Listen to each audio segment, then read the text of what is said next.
এই তিনটা আয়াতের মধ্যে আল্লাহ পাক রব্বুল আলামিন জানিয়ে দিয়েছে।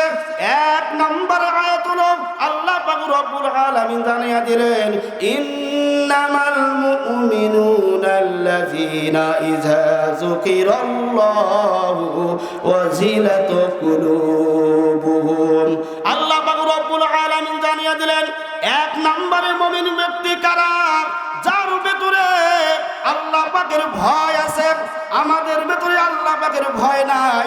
যদি আপনার আমার ভেতরে আল্লাহ পাকের ভয় থাকতো, মুয়াজ্জিন সাহেব মসজিদে আযান দেয় আল্লাহু আকবার আল্লাহু আকবার, আল্লাহ সবচেয়ে বড়, কিন্তু মসজিদে না যাইয়া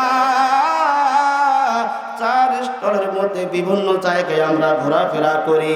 আল্লাহ পাক রব্বুল আলামিন জানিয়ে দিলেন, মুমিন ইমানদারের এক নাম্বার গুণ হলো আল্লাহকে যখন স্মরণ করবে, আল্লাহকে স্মরণ করার সঙ্গে সঙ্গে তার দিল এবং অন্তর ভয়ে কাঁপা শুরু হয়ে যাবে। আজকে আমার আল্লাহকে ভয় করি না, আল্লাহ তৈরি, জাহান্নামকে ভয় করি না। কারণটা, যদি আমরা আল্লাহকে ভয় করতাম তাহলে আমরা সুদ খাইতাম না। যদি আমরা আল্লাহকে ভয় করতাম তাহলে আমরা ঘুষ খাইতাম না। যদি আমরা আল্লাহকে ভয় করতাম তাহলে আমরা জিনা ব্যভিচার করতাম না। কথা বলুন ঠিক কিনা? আল্লাহকে ভয় কি রকম করতে হবে?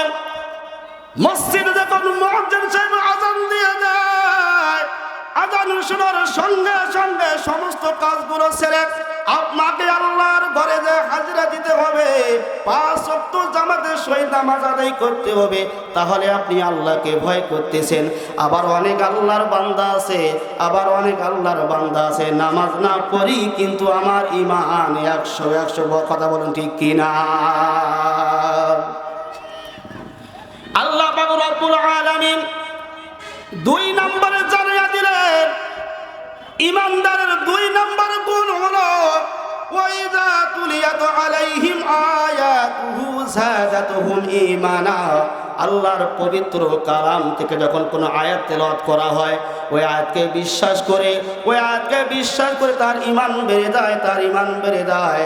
আজকে আমরা কোরআন পড়তে পারি না, আজকে আমরা হাদিস পড়তে পারি না, এবং কোরআনকেও আমরা মহব্বত করতে চাই না। কারণটা কি?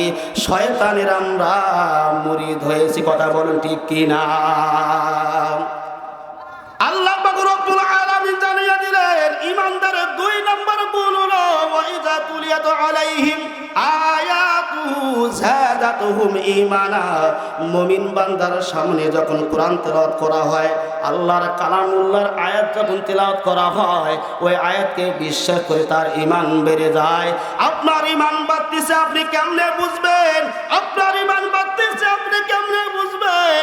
যখন আপনি নামাজে দাঁড়িয়ে যান, নামাজে দাঁড়ানোর সঙ্গে সঙ্গে ইমাম সাহেব কেরাত পড়তেছে, আপনার খালি শুনতেই মন চায়। যখন আপনি একাকী নামাজ পড়তেছেন, আপনাকে নামাজ পড়ার খালি ইচ্ছা হয়, আর বড় বড় কিরাতগুলো পড়ার আপনার খুব ইচ্ছা হয়।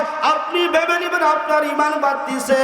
যেখানে কোরআন শিক্ষা দেওয়া হয়, মাদ্রাসা আপনার ভালো লাগে। যেখানে কোরআন শিক্ষা দেওয়া হয়, ওই জায়গা আপনাকে ভালো লাগে। আল্লাহর ঘর মসজিদ আপনাকে ভালো লাগে। ওলামায়ে কেরামদেরকে দেখলে আপনাকে ভালো লাগে। আপনি বুঝে নিবেন, আপনি বুঝেন আপনার ঈমান বাড়তেছে। আর যদি মাদ্রাসা আপনাকে ভালো লাগে না, আপনার মসজিদ ভালো লাগে না, ওলামায়ে কেরামদেরকে দেখলে আপনার গা চুলকায়, অ্যালার্জি বেড়ে যায়, বুঝবেন আপনার ঈমান কমতেছে। কথা বলেন ঠিক কিনা? এ আল্লাহর গোলাম নবীর উম্মতের দল, মুফাসসিরিন ইকরামেরা বলেন, ঈমান এমন একটি দৌলত, চোখ দ্বারাও দেখা যায় না, হাত দ্বারাও ছোঁয়া যায় না। যদি চোখ দ্বারা দেখা যাইতো, হাত দ্বারা ধরা যাইতো, তাহলে যারা নামাজ পড়ে না, হজ করে না, যাকাত দেয় না, সুদ খায়, ঘুষ খায়, জিনা ব্যভিচার করে, অন্যায় অবিচার করে যায়, তারা জবান দ্বারা বলতে পারতো না আমার ঈমান ঠিক আছে। নামাজ না পড়ে, কথা বলেন ঠিক কিনা? এক ওয়াক্ত নামাজ পড়ে না, আল্লাহর হুকুমগুলো পালন করে না। ওলামায়ে কেরামদেরকে দেখলে আবার দেখা যায় টিটকারি মারে। এইরকম আল্লাহর ওলি আল্লাহর জমিনে পাওয়া যায় কি যায় না? কথা বলেন ঠিক কিনা? আল্লাহর ভয় আপনার ভেতরে কিরকম থাকবে? কি রকম থাকবে? আল্লাহ পাক রব্বুল আলামিন যেগুলো আপনার জন্য হারাম করে দিয়েছে ওইগুলো আপনার দ্বারা কখনো করা সম্ভব হবে না। ওই গুনাহের কাজগুলো করতে গেলেই আপনার আল্লাহর ভয় আপনার ভেতরে তৈরি হয়ে যাবে। ও আসমানের মালিক, ও জমিনের মালিক, ও আল্লাহ,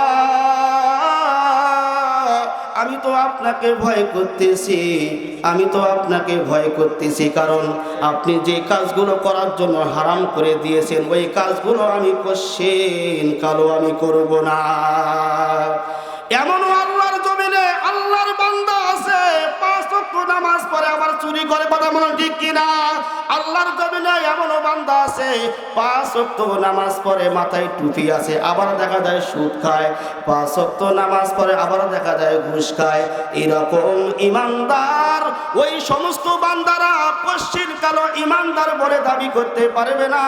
আল্লাহ পাক রব্বুল আলামিন জানাইয়া দিলেন 1 নম্বরে ইমানদারের গুণ হলো আল্লাহকে যখন স্মরণ করবে যার অন্তর এবং দিল ভয়ে কাঁপা শুরু হয়ে যাবে। লক্ষ লক্ষ টাকা সুদের উপর লাগাইতেছে ভয় লাগে না, লক্ষ লক্ষ টাকা ঘুষ খাইতেছে ভয় লাগে না, জেনা ব্যভিচার করতেছে ভয় লাগে না, অন্যের হক মেরে দিতেছে ভয় লাগে না। কারণটা কি? আপনার ঈমান বলতে কিছুই নাই, ঈমান বলতে কিছু নাই। এই আল্লাহর গোলাম নবীর উম্মতের দল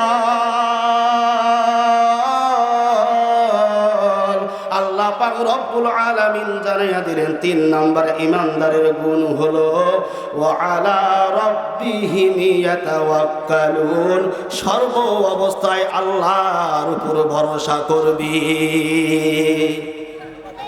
এ আল্লাহর গোলাম নবীর উম্মতের দল, বর্তমান সময়ে আপনার আমার আল্লাহর উপর ভরসা নাই, কার উপর ভরসা আছে? বিপদে পড়ার সঙ্গে সঙ্গে আমরা দৌড়ে মেম্বারের কাছে, চেয়ারম্যানের কাছে, বড় ভাইদের কাছে, বিভিন্ন জায়গায় আমরা ধন্না দেই। যদি আপনি না থাকেন আমি বাঁচবো না গো ভাই, কথা বলে কি বলে না?